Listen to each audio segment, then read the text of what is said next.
So now we will discuss about our constitution. तो first इसको याद करने की ट्रिक तो हम ऐसे समझने के लिए याद करते हैं कि इंडियाज़ फ्यूचर। तो फर्स्ट है हमारा आई से इंडियाज़ आइडेंटिटी, मतलब पार्ट 1 और पार्ट 2 इसमें आते हैं कि इसमें इंडिया की आइडेंटिटी, उसकी पहचान के बारे में बात की जाए, like union and it's territory, citizenship. Second है हमारा एन, तो है नेचुरल राइट्स एंड ड्यूटीज़। इसके पार्ट में 3 में होता है फंडामेंटल राइट्स, पार्ट 4 में DPSP, पार्ट 4 में फंडामेंटल ड्यूटीज़।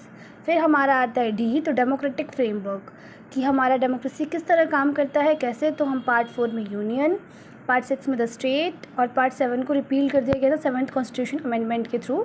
फिर आता है हमारा आई, इंडिपेंडेंट टेरिटरीज़, कि टेरिटरीज़ को पूरी स्वतंत्रता होती है। उसमें आप देखते हैं कि पार्ट 8 में यूनियन टेरिटरीज़ की बात की जाती है। उसके बाद हमारा ए से आता है आम आदमी गवर्नेंस, कि किस तरह सामान्य लोगों के लिए गवर्नेंस काम करती है।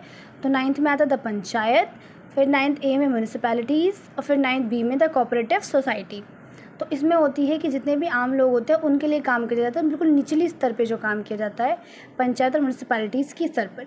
फिर आता है S, schedule areas and relations. तो पार्ट 10 में था the schedule and tribal areas, और पार्ट 11 में सेंट्रल स्टेट रिलेशंस। तो आप इसे कुछ इस तरह भी याद कर सकते हैं ट्रिक से कि you can fly directly from US, UP meet Shyam Ram. ठीक है।